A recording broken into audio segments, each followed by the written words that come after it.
Prevenidos, vamos al aire. 3, 2. ¿Qué tal, amigos? Buenas noches. Bienvenidos a Punto Livecast. Hoy con nuestra serie especialista y novato, que parece ser que ya todo nos va a ir muy bien con el internet, porque la semana pasada nos trajo marcando el paso, pero ya estamos aquí listos con el ingeniero Rubén Romero. Querido Rubén, ¿cómo estás? Buenas noches. Pepe, con el gusto de saludarte y con una disculpa enorme porque falló mi conexión a internet hace una semana. Ahorita ya lo tenemos por cable siguiendo tus indicaciones, entonces yo espero que ya no haya problema. Sí, no, pero nada que disculpar, porque miren, yo siempre he dicho, la tecnología no tiene palabra de honor, y menos el internet, así que, pero lo importante es que tenemos ganas, que tenemos mucho entusiasmo y que estamos muy contentos de participar con ustedes, de compartir. Amigos, ya saben que si quieren hacernos preguntas, saludar a Rubén, preguntarle cosas de lo que quieran que tenga que ver con este mundo del correo que nos apasiona a tantos, que nos gusta a tantos y que seguramente vamos a estar aprendiendo tanto aquí de nuestro especialista, y que van a ver qué interesante. Pero a ver, antes de que empezamos con el programa, Rubén, ¿por qué tienes esa estatuilla que está ahí? Cuéntanos de esa estatuilla, por favor, ingeniero. Mira, déjame decirte, a ver si te la acerco. Ahí está. La subo tantito. Fíjate que esta estatuilla es producto de más de un año de trabajo de un escultor aquí de Monterrey, muy bueno, muy reconocido, que lo metimos en el problema, nosotros como Maratón de Monterrey, de que nos diseñara una estatuilla que reflejara a Filípides. Entonces, como me dijo el escultor, dijo, bueno, dame una foto de Filípides. Dije, no, pues no te puedo dar una foto de Filípides. Estás hablando de alguien que existió hace 2500 años. Entonces lo que hicimos es que nos pusimos a hacer una búsqueda de grabados y de había algunas estatuillas y algunas cosas. Entonces, después de mucha investigación, quedamos satisfechos con el diseño, él y nosotros, y finalmente hizo la estatuilla. Esta es la estatua que idealmente refleja quién fue Filípides. Todos sabemos quién fue Filípides, que pues es la persona quien se supone que da inicio a la leyenda del maratón. Entonces, por esta razón, queríamos hacer una estatuilla, la estatuilla de Filípides, y lo que ha hecho el maratón durante 15 años consecutivos ya es que esta estatuilla se le entrega a una persona cada año que se haya destacado de una manera muy importante por la promoción del deporte de correr, primero en México y después en el mundo, ¿verdad?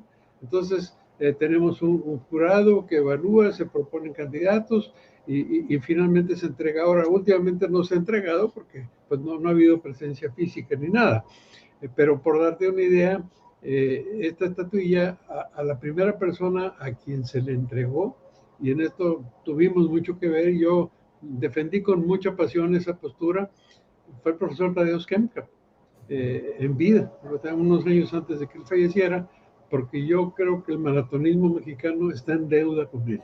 Yo creo que es una persona que hizo mucho por el maratonismo mexicano y me dio mucho gusto. Y te voy a decir una cosa, tengo el privilegio de poder decir que tuve amistad con él y cercanía. Él era un hombre muy austero, poco seco, medio áspero para hablar, excepto el día en que le entregué la estatuilla, se le llenaron los ojos de lágrimas. Claro. Y para mí fue un honor y un cumplido que él haya dado este valor. Luego vino el profesor César Moreno Bravo, que él también ha tenido un rol muy importante en el atletismo de México. Lo recibió Dionisio Cerón, lo recibió Dulce María Rodríguez, por diferentes razones. Entonces, este trofeo, Filípides, es el trofeo más importante y más valioso que ha generado el Maratón de Monterrey y que se entrega año con año a alguien que contribuya o que haya contribuido de una manera muy importante a promover este deporte. Entonces, una persona ya lo recibió, un extranjero, alguien que tú conoces y que nosotros apreciamos mucho, Alan Brooks. Alan Brooks fue de los últimos que recibió este trofeo, y bueno, pues es motivo de orgullo para nosotros, porque además te voy a decir una cosa, la estatuilla está muy bien hecha, el escultor regiomontano es muy bueno. Yo te decía hace rato que indebidamente yo tengo esta muestra, porque pues yo no me lo he ganado, pero ahí la tengo para podértela presumir a ti y a quienes nos hagan el favor de escucharnos. Lo estás compartiendo, pero a ver, aprovechando que tuviste esta relación tan cercana, ¿por qué no nos cuentas un poquito de Tadeusz para que nuestros amigos que nos estén escuchando y los que nos van a escuchar sepan quién fue Tadeusz Kempa? Sí, cómo no. Fíjate que todo nace cuando vienen los Juegos Olímpicos de México 68. El general Clark, que estaba a cargo del Comité Olímpico Mexicano y lo que tú quieras, ellos 2 o 3 años antes de la fecha de los Juegos, trajeron algunos técnicos que eran polacos para capacitar a los mexicanos, para que los mexicanos de alguna manera empezaran a destacar. Y entre los, no sé si eran 6 o eran 8, uno de ellos era Tadeusz Kemka, que Tadeusz Kemka vino, en teoría vino por 2 años, él vino a entrenar a los mexicanos y de hecho él fue entrenador de los primeros maratonistas mexicanos que destacaron, inclusive algunos que luego se convirtieron en entrenadores como Rodolfo Gómez también pasaron por él. El mismo Dionisio Cerón estuvo un tiempo con él. El hecho es que Tadeusz vino, pues vino por 2 años, pero se quedó. Inclusive se casó con una señora mexicana y falleció hace como unos 3 o 4 años. Y yo digo que a Tadeusz se le debe la formación de lo que, pues de lo que se ha dado en llamar Gustavo Borges, el autor del libro, les llama los duros del maratón. Es esa camada de corredores mexicanos que destacaron. Acuérdate que el equipo mexicano de maratón era el favorito para ganar el maratón olímpico de Barcelona y luego era el favorito para ganar el maratón olímpico de Atlanta. No lo ganó por diferentes circunstancias, pero lo que quiero decir con esto es que los corredores mexicanos eran de los mejores del mundo. Y esto fue hechuras y trabajo de Tadeusz Kemka. Yo creo que Tadeusz, siempre estaremos en deuda con él. En varias ocasiones, siendo yo director técnico del Maratón de Lala, él fue el delegado de la Federación Mexicana de Atletismo que vino, y sí tuvimos trato y tuvimos diferencias también, porque yo andaba queriendo poner un pacer para que se rompiera el récord mexicano de maratón, pero muy interesante porque imagínate toda la sabiduría que engloba una persona de esa capacidad. La oleada fuerte de corredores de maratón de México se le debe a Tadeusz Kemka. Yo creo que estaremos en deuda con él por siempre. Yo le reconozco muchísimo y creo que es de los íconos del atletismo de fondo que han venido a México. Él fue Tadeusz Kemka. Este libro de Los duros del maratón, yo creo, no sé si está en Amazon, ahorita lo buscamos para saber. Debe estar. El libro se llama Los duros del maratón y el autor es Gustavo Borges. Ajá. Los duros del maratón, yo creo que lo van a encontrar con mucha facilidad. Gustavo Borges es el autor. Y la verdad es que te voy a decir, y sí quisiera dedicarle un minuto a este comentario. Gustavo Borges es un corredor apasionado, de corazón, de corazón. Y él, pues, es nacido en Matanzas, en Cuba. Y hace no sé cuántos años se vino a vivir a México y es un gran apasionado y conocedor del atletismo. Él trabaja para los medios y con todo el conocimiento que él tiene, porque le tocó vivir esa época, él se decidió a hacer algo que ningún mexicano hemos hecho, fíjate. Yo reconozco mucho a Gustavo Borges, porque él empezó a entrevistar uno por uno, fue un trabajo que le tomó no sé cuántos años, y tienes, olvídate, está Dionisio, y está Germán Silva, y está Quintanilla, y creo que son 12 o 14 corredores que eran los más destacados. Y desde luego, él mismo lo dice, no son todos, pero el libro tenía que editarse y publicarse. Creo que tiene como 15 o 16 15 o 16 entrevistados. Y debo decir una cosa, así como Gustavo tiene conocimiento y es apasionado de este deporte, es un hombre extremadamente culto, entonces su lenguaje es muy agradable, es muy grato, porque de verdad, y no es que sea rebuscado, es que él así habla. Entonces, este libro, desde luego que si alguien se interesa por él, no se van a arrepentir, creo que vale la pena. Es de los detalles que hay en el atletismo mexicano que yo le agradezco y se lo he dicho públicamente, esto que hizo, porque dejó un testimonio, documentó lo que fue esa época para el atletismo mexicano, Pepe.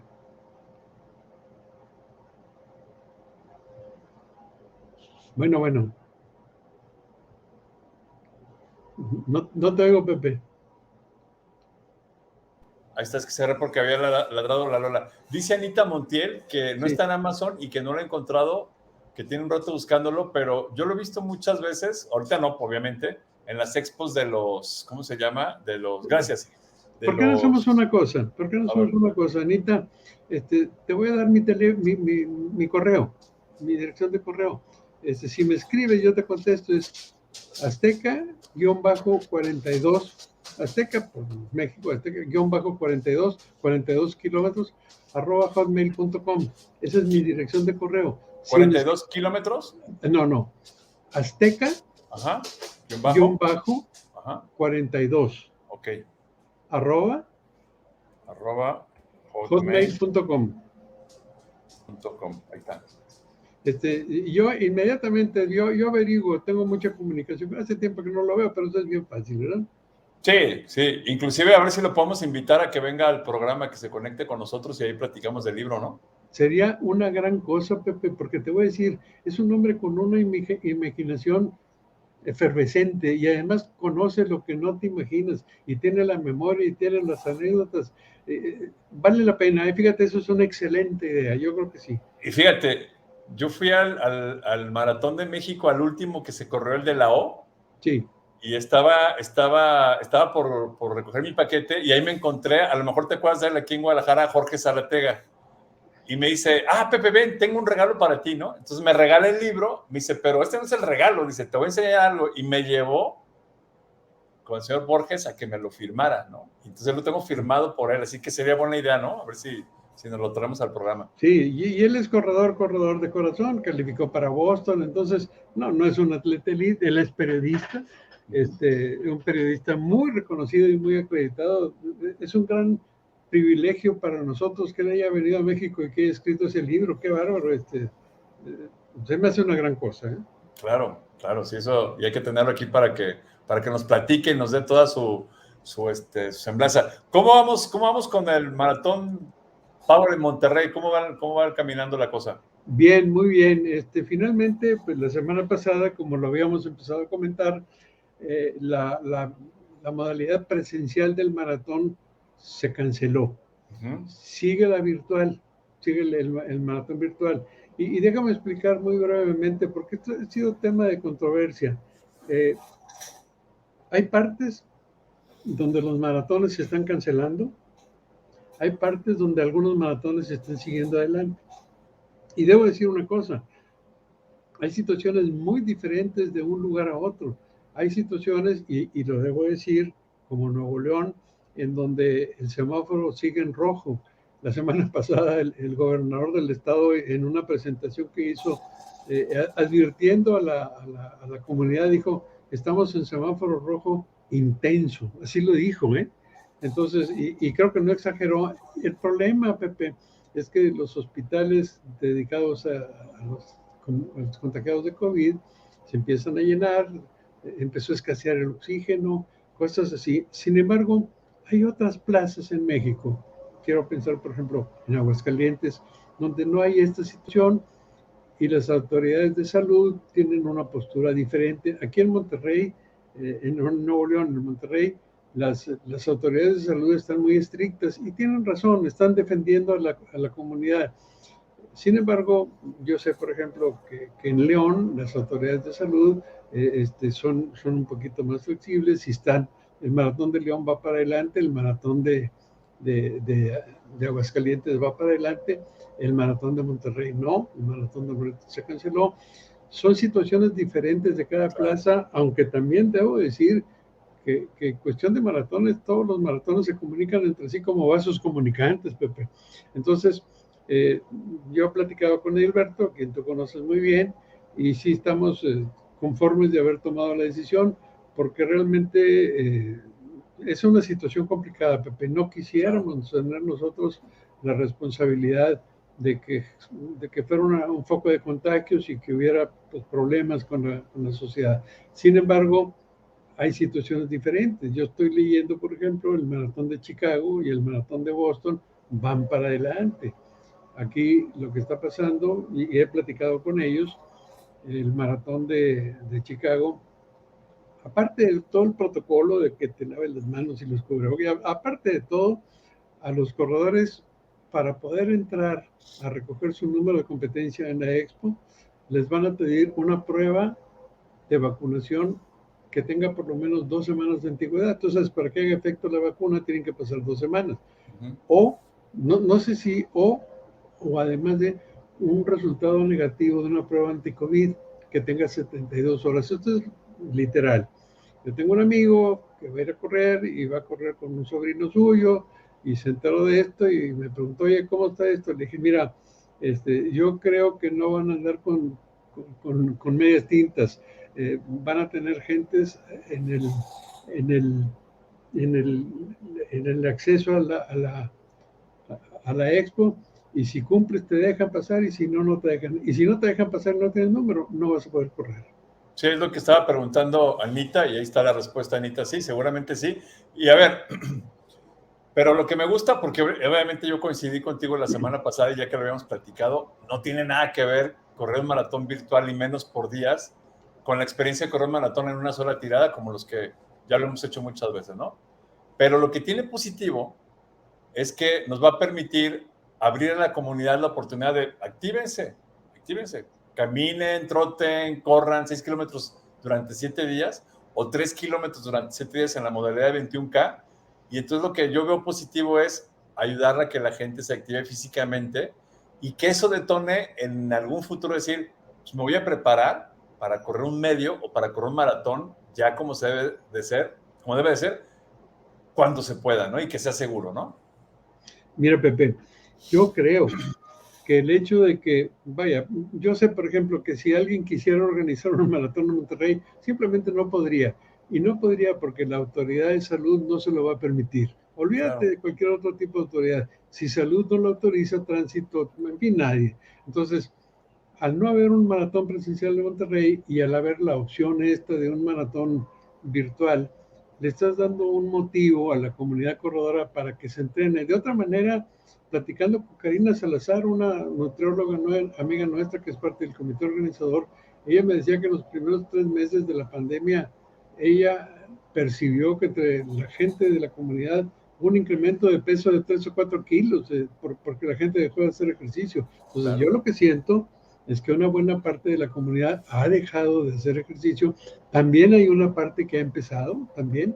Déjame decirte que gente que iba a los gimnasios, ahora que han cerrado los gimnasios, empezaron a correr. Entonces, el hecho es en general, yo digo que entrenar para correr un maratón, pues es complicado. Hay algo que tú y yo hemos comentado antes.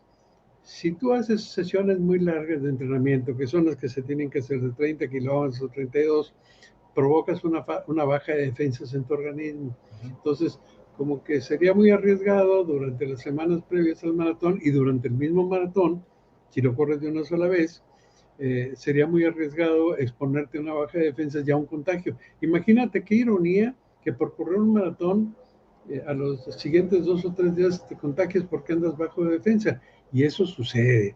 Está documentado, Pepe, que a mucha gente sufre de resfríos. Antes de esto, mucho antes de esto, la baja de defensa les provoca que pesquen un resfrío la semana siguiente al maratón. Entonces, hay que tener mucho cuidado. Si se puede y la circunstancia lo permite, qué bueno, pero tengo un buen amigo y te lo comenté la semana pasada, Arturo Martínez, pues no recuerdo su edad, pero debe tener 70 años.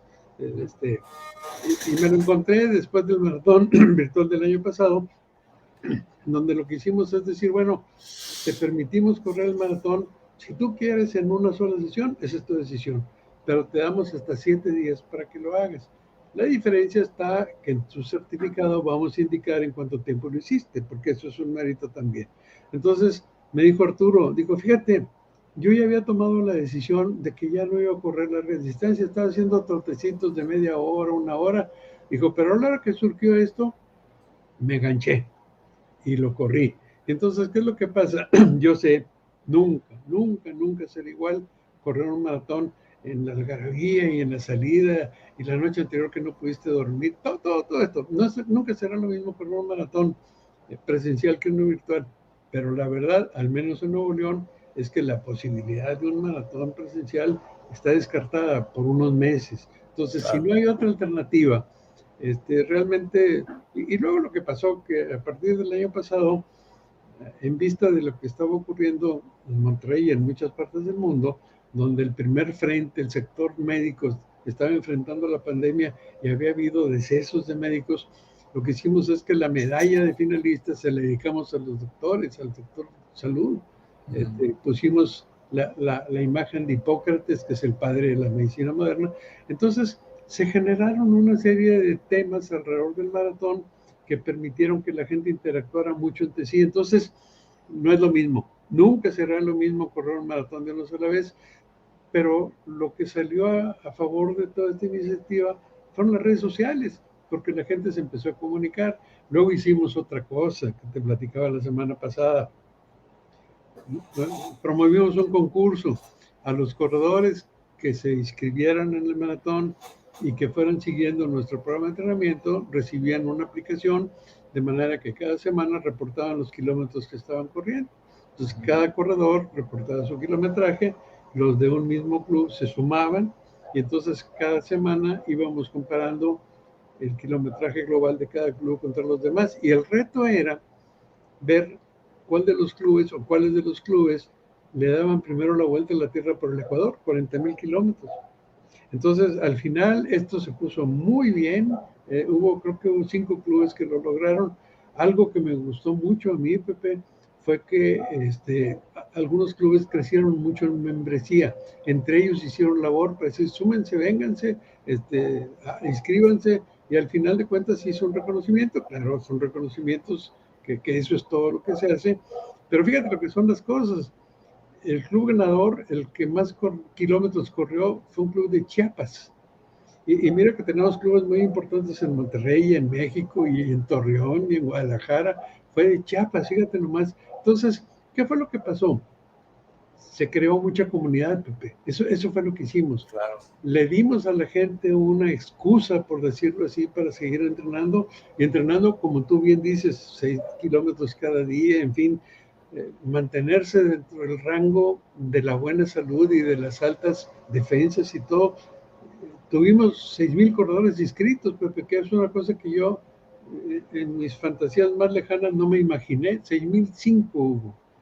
Entonces realmente fue muy exitoso. Este año ya descartamos el maratón presencial y estamos sobre el maratón virtual. Ya llevamos un poco más de 2,000 corredores inscritos. Claro, todavía falta tiempo. Y lo que estamos haciendo ahorita es que estamos haciendo unas sesiones en vivos, que son los jueves en la noche, en donde estamos hablando de nuestro programa de entrenamiento. Tú sabes que este maratón históricamente ofrece un programa de entrenamiento a los corredores que van a participar, a los que lo quieran tomar. Es un programa que incorpora cada año las innovaciones que se van presentando. Este año, fíjate, el programa, pues soy el autor del programa, ese programa lo hago yo.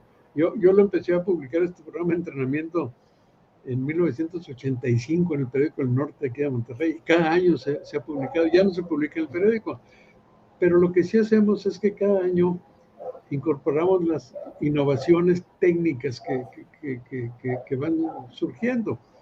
Fíjate, déjame comentarte una barbaridad. Qué bárbaro esto, cada vez que me acuerdo me da no sé qué cosa. Yo me acuerdo que en aquellos años, estoy hablando del 84, 85 por ahí, se decía, suma tu kilometraje semanal, saca tu promedio diario y tu promedio diario multiplícalo por 3 y es la distancia máxima que puedes correr. Entonces, fíjate lo que voy a decir. Imagínate que Pepe Torre corría 70 kilómetros por semana, que si los divides entre los 7 días te da 10 kilómetros. Y si lo multiplicas por 3, entonces lo más que podrías correr sería 30 kilómetros. O sea, para poder correr un maratón tenías que promediar 14 kilómetros diarios. Era un crimen, Pepe, un crimen. Fundidos. No, es que años después surgió un concepto que lo vamos a comentar ahora, el concepto de la especificidad. ¿Qué significa la especificidad? Que cada sesión tiene una razón de ser, debe ser dirigida para algo. Entonces, como yo entrené y yo así lo sufrí, en 1982, Pepe, yo corrí 14 kilómetros diarios todo el año, Pepe, y ahí te encargo las lesiones y todo. Y no, realmente nunca pude bajar las 3 horas porque pues, estaba entrenando de una manera muy, muy gruesa, muy burda. Ahorita no, ahorita es muy diferente. Entonces, cada año el programa de entrenamiento del Maratón de Monterrey va evolucionando y este año en particular, fíjate, yo saqué un programa de 22 semanas del año pasado pensando en el maratón virtual, pero lo que no tomé en cuenta es que la mayor parte de la gente estaba sufriendo la cuarentena, o sea, no podían entrenar como normalmente se hace. Entonces yo me di cuenta por las conversaciones con los corredores y todo, de que el programa del año pasado estuvo pesado. Entonces lo cambié. Y el programa de este año, que es lo que tenemos funcionando ahorita, y entre paréntesis, quien quiera verlo, está en la página del Maratón de Monterrey. Está la tablita con los datos básicos y todo lo demás.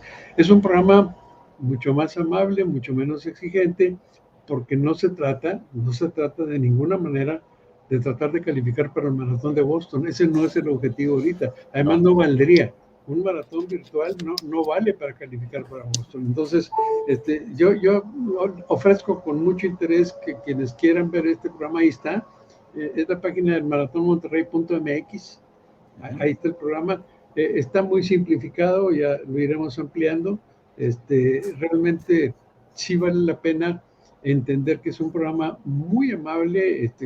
Un maratón virtual no te puede servir porque no te lo certifica nadie para calificar para Boston, pero bueno, en general eso es. ¿En qué consiste este programa? Y ese es el tema, Pepe, si me permites meterme en el tema que nos trae aquí, ¿verdad? Claro. ¿En qué consiste el programa? Yo decía la semana pasada que desarrollar un programa de entrenamiento para correr un maratón era como hacer una construcción, es como construir tu condición física. Esa condición física la tienes que construir para poder correr los 42 kilómetros, digamos, de una manera digna, porque habrá quien se atreve a correr los 42 kilómetros sin haber entrenado y o no termina o termina muy mal. Y no se trata de ofender al organismo, se trata de terminar con mucha dignidad. Entonces, básicamente es eso.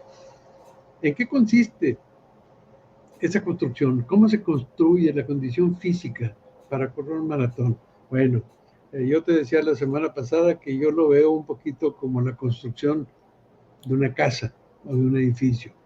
Cuando tú vas a construir una casa, lo primero que construyes son los cimientos. Ya que construiste los cimientos, aunque es la fase de la resistencia, ¿verdad? Esa fase de la resistencia es la que a los tejidos musculares y el sistema cardiovascular le da la capacidad para correr los 42 kilómetros. Esa es la fase de la resistencia, son como los cimientos de la casa. Ya que hiciste los cimientos, tienes que hacer los muros. Los muros. Los muros yo lo traduzco como la fase de la fuerza. Y quiero decir, Pepe, que esta fase de la fuerza es una de las fases más desconocidas o menos procuradas por muchos corredores, pero que tiene una importancia mayúscula. Y más adelante, ya que diga el esquema completo, quiero regresar a esto de la fuerza. Los muros vienen siendo la fuerza. El techo de la construcción es la fase de la velocidad, porque ya que hiciste fuerza, tienes que hacer tu velocidad, porque tienes que buscar eficiencia mecánica para poder correr. Y ya que hiciste el techo, tienes que hacer los acabados. ¿Qué son los acabados? Bueno, la recuperación activa, que son las últimas 3 semanas del programa de entrenamiento, porque no es posible que tú corras una distancia muy larga una semana antes del maratón, porque requieres 3 semanas para recuperarte. Entonces, ¿qué es lo que estoy diciendo ahora? Que un programa de entrenamiento debe tener la fase de la resistencia, que es la mera base, la construcción de los muros, que es la fuerza, luego la fase de la velocidad y la recuperación activa. Yo creo que un buen programa de entrenamiento debe cumplir con estas 4 fases.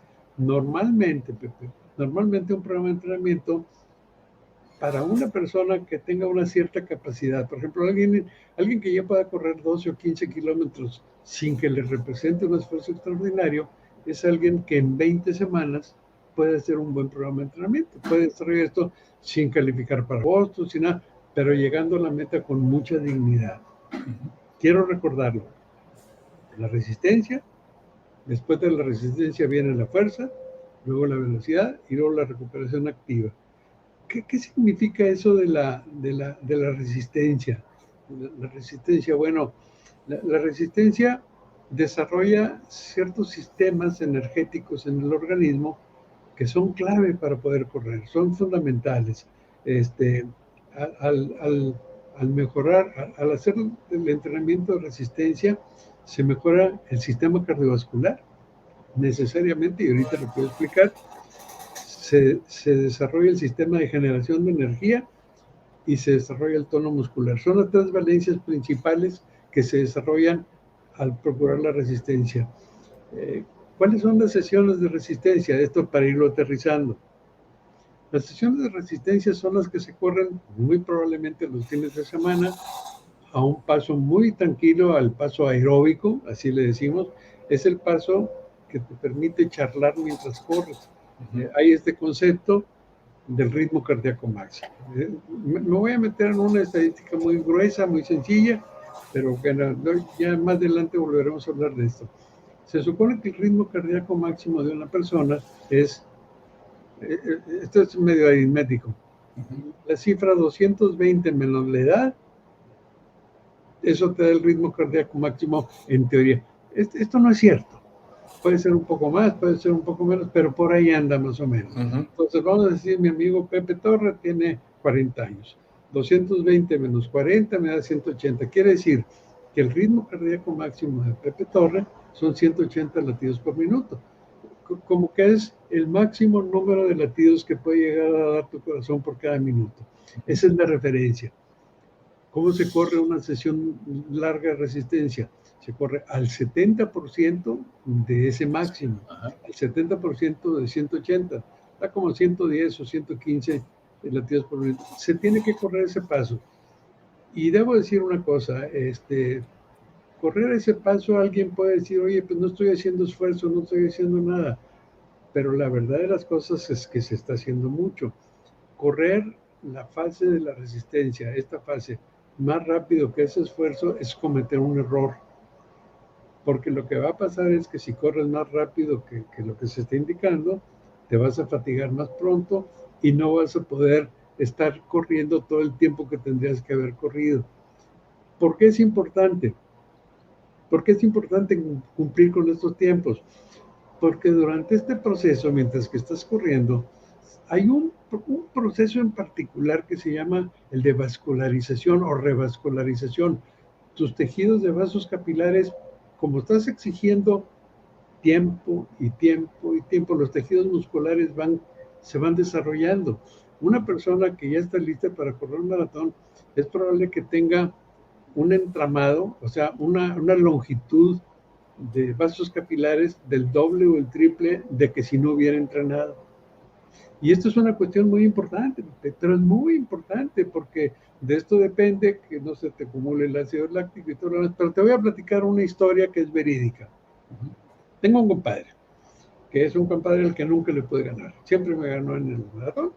Y entonces, bueno, pues pasan los años y de repente un buen día él se siente mal y va a ver al médico. Y dice, oye, fíjate que pasa esto. No, pues déjame checarte. Y le pone una prueba de esfuerzo. No hay problema. Estás perfectamente bien. Se va. Regresa como al mes y medio. Dijo, oye, no, yo tengo algo. Segunda prueba. Y segundo, fue un protocolo un poco más estricto. ¿No? Salió muy bien. A la tercera le dijo, fíjate que algo me vas a hacer, dijo mi compadre, porque esto no está bien. Entonces le ponen el más estricto de los protocolos. Y oh, sorpresa, tenía una serie de taponamientos alrededor de las entradas del corazón. Entonces, sí se dio cuenta, hubo necesidad de ponerle un stent, porque una de las salidas del corazón estaba totalmente inútil, estaba taponada. Y entonces, este hombre tiene varios hijos, y de alguna manera él había hecho el plan de ir con algunos de sus hijos a correr el maratón de Chicago. Pero ya que pasó todo esto y que el Sten fue con el cardiólogo y le dijo, y no, pues entonces fíjate, yo te este plan, entonces ahí murió, ya no voy. Y le dijo, fíjate que no, ahora es cuando sí puedes ir. Y dice este hombre, pero ¿cómo? Pues, dijo, sí, y la situación es esta. Él tenía para ese momento 20 años corriendo, y corriendo abajo de 3 horas el maratón, corriendo bien.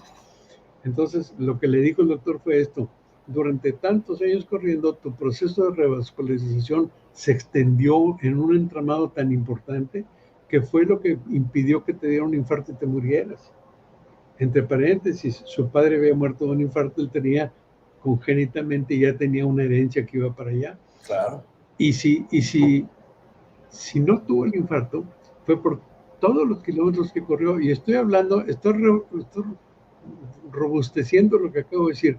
Las sesiones de entrenamiento largas que las vas a empezar a hacer de 18, 20 kilómetros, y que tienen que hacerse muy tranquilas. No es, de repente hay quien dice, no, yo la sesión larga la hago de 20 kilómetros a todo lo que doy y ya con eso. No es así.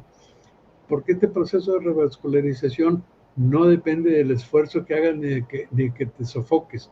Depende de que pases muchos kilómetros corriendo. Y por eso yo soy partidario, a lo mejor no te acuerdas de este autor, Arthur Lydiard, un neozelandés que es el padre de todos los entrenamientos modernos. Él promovía mucho un entrenamiento que le llamaba el LSD. Y esto lo promovía él en un momento en que el LSD era una droga alucinógena. Pero el LSD de Arthur Lydiard era Long Slow Distance, que realmente esa es la base de la construcción de tu condición física. Y si tú te la quieres brincar, estás cometiendo un error. Entonces, quise de alguna manera alargarme un poquito en esto, Pepe, porque siento que es muy importante. Luego hay quien dice, bueno, ahora me tocan correr 30 kilómetros, voy a correr 15 el sábado y 15 el domingo. No, eso no es así, Y deja de decirte por qué no es así. El organismo, pues eso tiene un diseño, que puedo decir yo, muy sofisticado. El cuerpo humano, el organismo, dispone de 3 tipos de combustibles. Tú llevas tu coche a la gasolinera y le pones un tanque de gasolina roja y ya eso es todo. Tu cuerpo no. Tu cuerpo tiene 3 tipos de combustible. Tiene glucosa, tiene glucógeno y tiene grasa corporal. ¿Para qué sirve la glucosa? Bueno, pues el mejor ejemplo de la glucosa es Ana Guevara.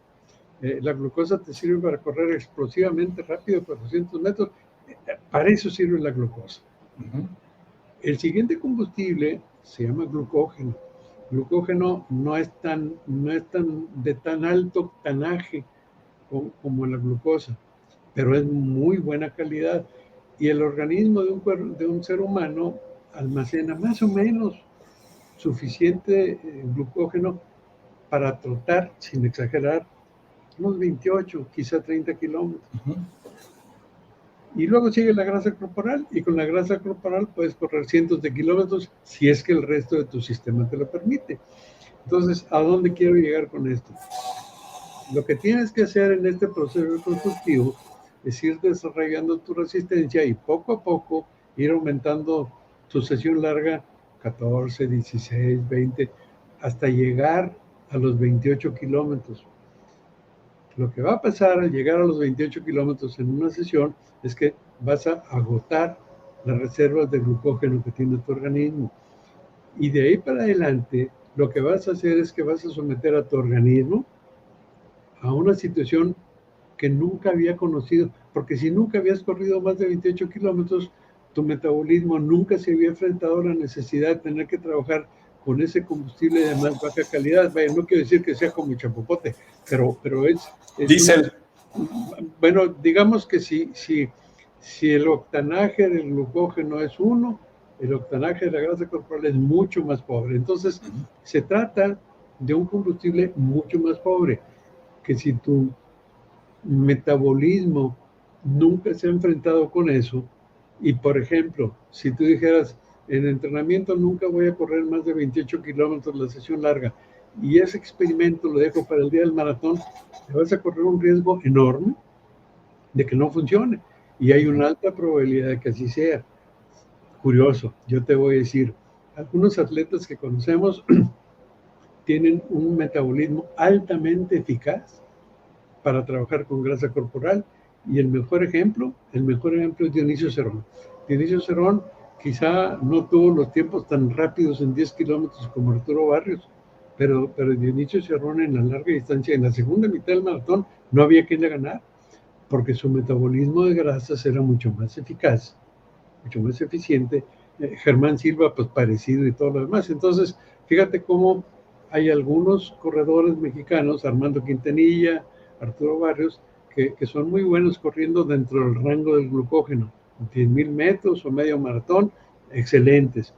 Pero cuando los sacas y los llevas más adelante, hay metabolismos que son eficaces para trabajar con grasa corporal y hay otros que no.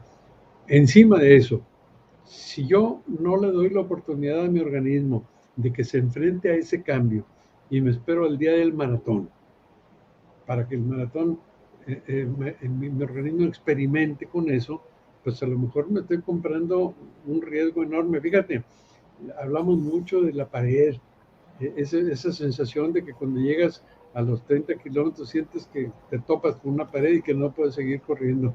Bueno, uno de los factores principales que ocasionan que se presente la pared es este. Hay varios más, no es el único, ya vamos a hablar de esos.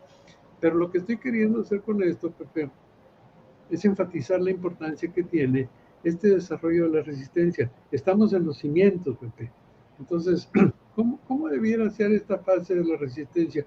Es una fase larga que empieza con el programa de entrenamiento, que termina 3 semanas antes de la fecha del maratón y que de alguna manera permite al organismo que haya cambios muy importantes. Y imagínate el entramado de vasos capilares, este cambio, tú lo ves por fuera y a lo mejor tú ves un corredor que ya está muy entrenado para correr un maratón y lo ves tan delgado y tan decrépito que dices, está muy mal. Pues no, al revés, su sistema cardiovascular se ha fortalecido mucho. La grasa corporal ya la quemó y ya probablemente pesa menos por eso, su tono muscular ya se mejoró. Entonces realmente, ¿qué es lo que estoy diciendo? Que cumplir con esta fase de la resistencia, esta fase de la construcción, la primera fase de la construcción de tu edificio de la condición física, es indispensable que se entienda y que se respete. Yo quisiera, Pepe, dentro de lo posible, que esto que estamos haciendo ahora sirviera para que quien nos escuche lo utilice de una manera autodidacta. A mí me gustaría mucho que quien nos escuche acabe al final del día por convertirse en su propio entrenador. Eso es lo que quisiéramos, Pepe. Y déjame decirte algo, te voy a pasar una pregunta que me hicieron también, pero déjame decirte algo ahorita que mencionaste la prueba de esfuerzo y que yo no soy ingeniero civil, pero lo que acabas de decir equivaldría a hacerle un peritaje a tus cimientos. Hay que hacernos una prueba de esfuerzo. Ya cuando empezamos, no cuando llegas al maratón, cuando empiezas a hacer distancias superiores a 15, 20 kilómetros, lo más sugerido es háganse una prueba de esfuerzo para que sepan, porque el corazón no te va a mandar un WhatsApp, oye, me va a dar un infarto, ¿sí? Entonces... Fíjate, Pepe, te la compro y vaya que yo sí soy ingeniero civil, te voy a tener que pagar regalías. Me gusta mucho como lo acabas de decir. En realidad, el ingeniero, ya que si vas a empezar a hacer un entrenamiento de este tipo, o si te vas a sacar la fecha del maratón, tienes que hacer ese peritaje, Pepe. Claro. Tienes que hacerlo. ¿Cuántas gentes que se murieron tan sanos que estaban? Porque no sabían que tenían un problema. Te la compro. Ese peritaje, y con todo respeto, lo voy a usar las veces que sea necesario. Por favor, por favor. Y mira, aquí nos pregunta Anita, dice, ¿pero eso sería en cada plan de entrenamiento o solo para la primera vez? Pues en todos, ¿no? En todos. Entonces, déjame decirte, ¿quién escribe? ¿Quién pregunta? Anita. Ahorita te digo acá, porque este no me lo publica. Okay, okay. Anita Montiel, sigue Anita. Anita, mira Anita, en realidad te voy a decir, un programa de entrenamiento para maratón típico debe durar alrededor de 20 semanas. Si tú corres para maratón y haces tu programa de entrenamiento de 20 semanas, dentro de esas 20 semanas tienes que tener 3 o 4 sesiones de entrenamiento largas. No hace falta más de 4, ojalá no sea menos de 3. Nada más que pasa esto, que las sesiones largas, ya que estás hablando de 28 kilómetros o 30 kilómetros, esas las tienes que hacer cada 15 días. Esas no se pueden hacer cada semana. En alguna sesión futura vamos a hablar del proceso de recuperación, Pepe. Si tú haces una sesión de 28 kilómetros, hay elementos de desgaste fisiológico que tienes que dejar pasar hasta 2 semanas antes de volver a intentarlo. Si lo haces antes, te vas a hacer daño. Entonces, Anita, ¿qué es lo que tienes que hacer? En tu programa de entrenamiento, la primera vez que lo hagas, pues idealmente serían 3 o 4 sesiones de 28 o 30 kilómetros por ahí, y luego las 3 semanas de recuperación activa y luego viene tu maratón. Después de eso,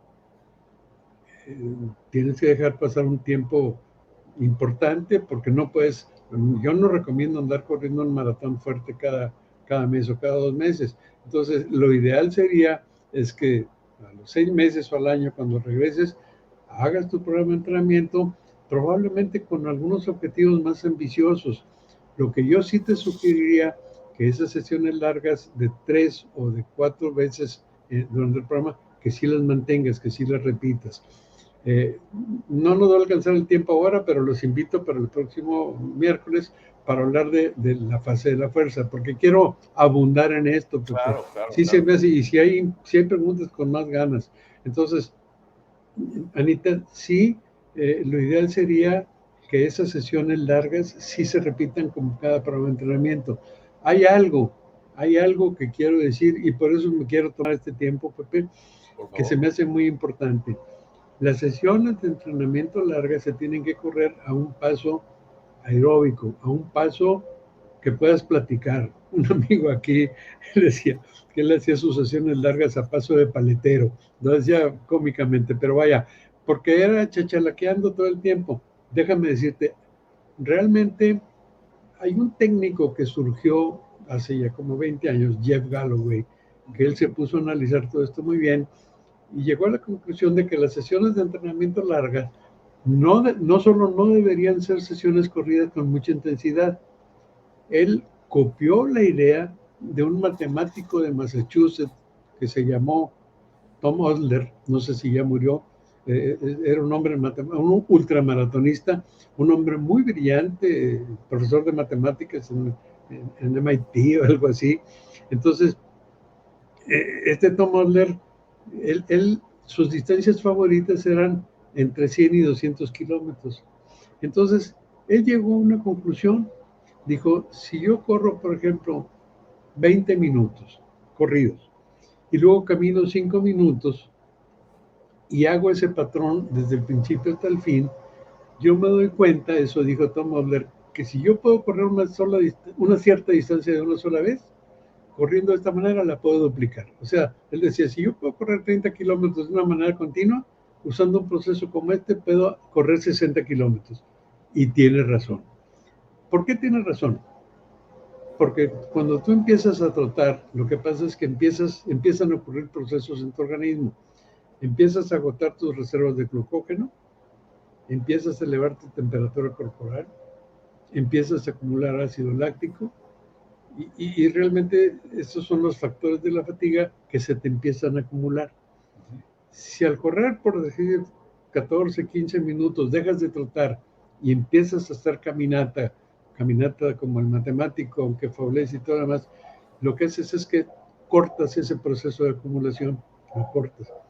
No digo que llegas hasta cero, pero vuelves a empezar. Entonces, a mí me gusta mucho, y digo que me gusta mucho porque personalmente así lo experimenté. Yo decía, yo voy a correr 13 minutos y a caminar 2.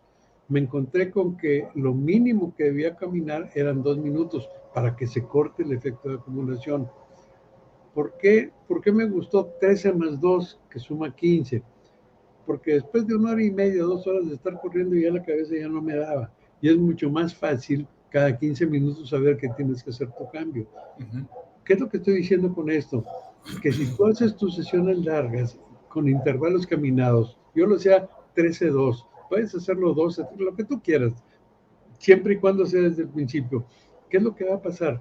Vas a cumplir cabalmente con los objetivos de la sesión larga, te vas a acabar las reservas de glucógeno le vas a dar chance a tu organismo de que se enfrente a la grasa corporal y en realidad es que hay quien me dice, es que correr 32 kilómetros es muy agotador.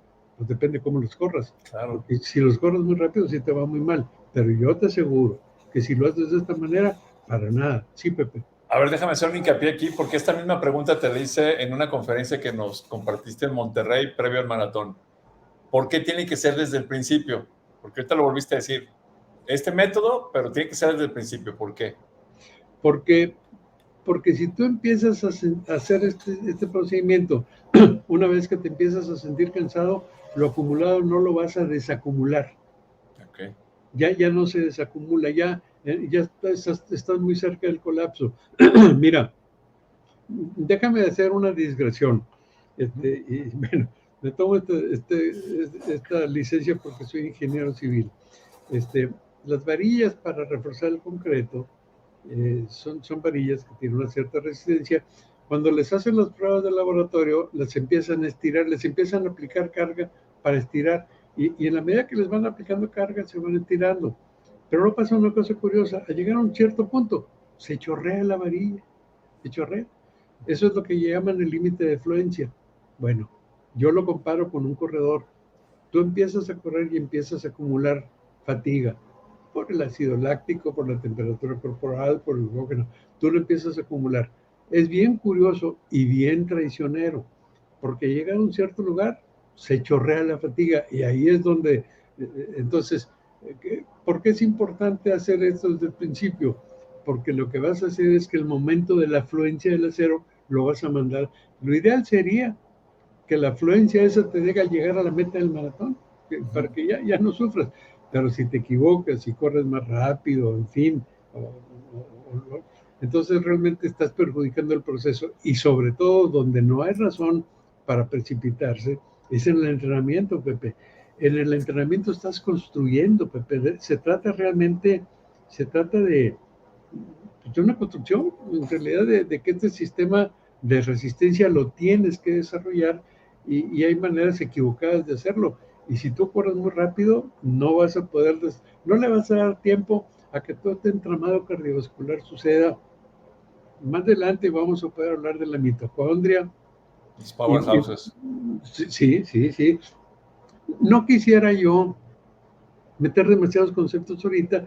Quiero que quede muy claramente comprendido este concepto. Entonces, es que las mitocondrias a los powerhouses, como dicen los gringos, ese es para un programa completito, ¿no? Yo creo que sí. Oye, sí, Pepe, sí. Pero fíjate, a ver, ahorita que dijiste algo muy importante, dice, te da tu entrenamiento para que termines dignamente tu carrera, porque yo he visto un montón de veces en videos y en carreras que llega el corredor hecho pomada y lo tienen que hasta ayudar y todo, y entonces dice mucha gente, mira qué gran esfuerzo. Le digo, no, qué mal entrenamiento, ¿no? Bueno, puede ser dos cosas, Pepe. O un mal entrenamiento o una mala táctica de carrera. También. Puede ser una mala táctica de carrera. Te fundiste. Sí. Porque tú puedes desarrollar un buen entrenamiento, pero si la carrera la corres más rápido de lo que debes en la primera mitad, vas a pagar el precio. Mira lo que le pasó a la gran mayoría de los corredores de maratón olímpico, que los viste corriendo junto con Kipchoge hasta el medio maratón y pagaron el precio. Oye, no me recuerdo, pero de los 94 corredores que arrancaron el maratón olímpico, 30 no llegaron a la meta, se tronaron. ¿Y qué es lo que pasa? Que la temperatura estaba muy alta, las condiciones eran y alguien me decía, es que son corredores de muy alto nivel. Pues sí, pero no se habían enfrentado a situaciones de este tipo. Entonces, yo creo que llegar con dignidad a la meta, caray, para mí es muy importante porque de esta manera no solo llegas motivado para seguir corriendo, sino que además te evitas sufrir un percance, ¿verdad? Entonces, Pepe, no quisiera alargarme mucho más. Sé que tengo mucho material y te ofrezco seguir con esto todos los miércoles. Claro, mira, dice Kenny, entonces quiere decir que no es acumulativo correr 15, por ejemplo, y 15 mañana por la tarde. Lo pregunto porque en alguna ocasión no tenía tiempo para hacerlo en una sola sesión. Yo creo, aquí lo que se está refiriendo Rubén, o sea, sí puedes correr para acumular distancias, pero cuando es un fondo en específico de 30, tienes que hacer tu fondo de 30, ¿no, Rubén? Yo creo que sí.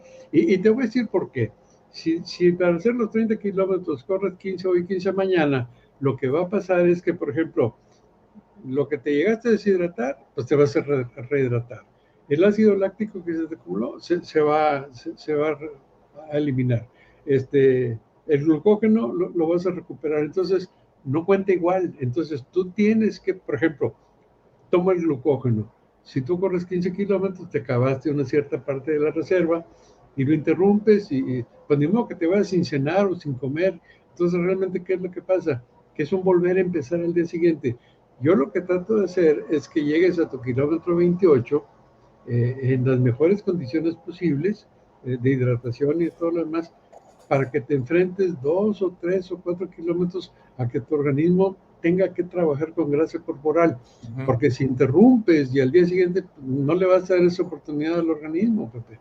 Sí. Me gustan mucho estas preguntas, me ayudan mucho a orientarme. Y es que dice Yadira, fue Yadira la que nos hizo la pregunta, dice, pero correros en el mismo día es igual. Sí, aquí lo que se refiere a esto, Yadi, es que tus 30 tienen que ser en la misma tirada. Porque si haces 15 de la mañana y 15 de la noche no aplica, porque lo que nos está explicando ahorita Rubén es que tienes que darle el tiempo al cuerpo para que sepas cómo va a reaccionar haciendo esa cantidad de esfuerzo por esa cantidad de tiempo y que sepas cómo va a reaccionar tu metabolismo, ¿no? Quizá, Pepe, lo más evidente es la cuestión del glucógeno, porque si tú corres 15 kilómetros en la mañana, híjole, sería muy sacrificado que te quedaras todo el resto del día. No me lo imagino. Tienes que comer y ya interrumpiste ese enfrentamiento, entonces ya no va a volver a suceder. Lo que tú quieres hacer es que tu organismo se enfrente o que tu metabolismo se enfrente al cambio de combustible y que se dé cuenta que ahora hay que trabajar de otra manera y que lo aprenda y que lo entienda, ¿verdad? Claro, claro. Pues a mí me parece fenomenal porque lo que estoy viendo es que tenemos tema para rato y fíjate que ayer estaba estudiando mi libro de ayuno intermitente porque yo hice 2 maratones en estado de ayuno total y me hidraté nada más con pura agua natural, no necesité nada más nada porque estás funcionando en ese sistema energético de las grasas, pero que tú llegas ya en el estado energético de las grasas, o sea, no lo provocas durante la carrera, que es lo que ahorita nos platicabas, ¿no? Y ayer decía ahí, y te voy a traer el nombre del corredor, dice, yo cuando hago los ultramaratones prefiero irme en ayuno y así nomás con pura agüita porque no te da cramps tu estómago. Entonces ese es otro tema también que va a ser muy interesante. Ya estamos llegando a la hora, vamos a cumplir porque eso dijimos Rubén y yo, vamos a ser puntuales para que... Sí. Déjame hacer un comentario aquí, Pepe, déjame hacer un comentario. Si tú nunca has corrido más de 28 kilómetros, tu metabolismo no sabe trabajar con grasa corporal. Pero sobre todo, los ultramaratonistas que ya se han enfrentado a esa situación, ya se conocen, su metabolismo ya sabe. Entonces, desde un principio, y sobre todo si se mantiene corriendo a un cierto ritmo, ya sabe el metabolismo que tiene que acudir directamente a ese chapopote, por decirlo así. Entonces, es perfectamente válido, pero eso sí, tu metabolismo tiene que aprender. Es indispensable. Ahora, sí, no puedes correr deshidratado, estoy totalmente de acuerdo. No debes correr demasiado rápido porque si acumulas ácido láctico te vas a hacer mucho daño. Entonces, no más que lo que me dices ahora es de alguien avanzado, un ultramaratonista que ya sabe, conoce bien su organismo y las reacciones. Pero estoy de acuerdo contigo, Pepe, 1 hora, ¿eh?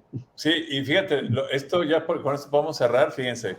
Cuando uno hace ayuno intermitente, pasan 3 cosas mayormente. O sea, que hay la autofagia, que ahorita no vamos a hablar de eso. Trabaja uno en el sistema energético de las grasas, pero lo más importante, que es lo que nos va a servir ahorita para captar este tema, es que estamos en estado de cetosis. Nuestro cerebro normalmente consume el 25% del glucógeno todos los días, ¿sí? No consume grasas porque las células grasas son muy gruesas y no llegan al cerebro. Pero cuando el cerebro detecta que ya no hay glucógeno, le manda una señal al hígado y le dice, genera los cuerpos cetónicos. Entonces, adelgaza la grasa, hace los cuerpos cetónicos y entonces empieza a vivir con grasa, ¿sí? Pero por eso los 3 primeros días, los 4 primeros días, cuando uno hace ayuno, le duele tanto la cabeza porque de traer gasolina, como tú decías, premium, de alto octanaje, ahora le metiste diésel, que es muy bueno, pero pues no tiene esa misma calidad, entonces por eso vienen los problemas. Pero ese es un tema para otro programa, ¿no? Pero sí te das cuenta, Pepe, y quiero nomás subrayar lo que tú acabas de decir. Tu metabolismo tiene que aprender a trabajar de esa manera. Tú no puedes nada más el día del maratón llegar ahí y A confiar en ver que qué ya lo pasa. sabe. No, pues no, eso no funciona así, ¿verdad? Y te Sí, puedes provocar un problema serio. muy, pero muy serio, de veras muy serio, ¿eh? Sí. Claro. Bueno, Rubén, pues cumplimos con Lara. Anita, Yadira, muchas gracias por acompañarnos. A todos los que estuvieron conectados, muchas gracias. Todos los miércoles, 20 horas, tiempo en la ciudad de Monterrey, de Guadalajara y de México, en la misma hora. Así que vamos a estar aquí con mucho gusto. Déjenos sus programas. Ya saben, aquí en Mis Amigos que Corren nos pueden hacer sugerencias de qué les gustaría que platicáramos con Rubén, porque ya se están dando cuenta con quién estamos. O sea, no. Por eso especialista y novato. O sea, pues yo le dije que yo vine a aprender con Pues todo. con todo lo que me dijiste ahorita, no es ningún novato, ¿eh? Pero que aprendamos juntos, que la pasemos bien y que disfrutemos. Querido Rubén, muchísimas gracias. Muy buenas noches. Gracias, Yanita y Yadira. Promuevan esto, inviten a sus amistades y con mucho gusto estaremos listos para hasta donde podamos responder las preguntas que ustedes tengan. Claro que sí. Déjame despedir el programa. Rubéncito, ahorita nos vemos. Queridos amigos, muchas gracias por acompañarnos. Esto fue Especialista y Novato aquí en Punto Livecast. Nos vemos la próxima semana, 20 horas. Cuídense. Buenas noches, Pepe Torre y Rubén Romero. Les damos las gracias.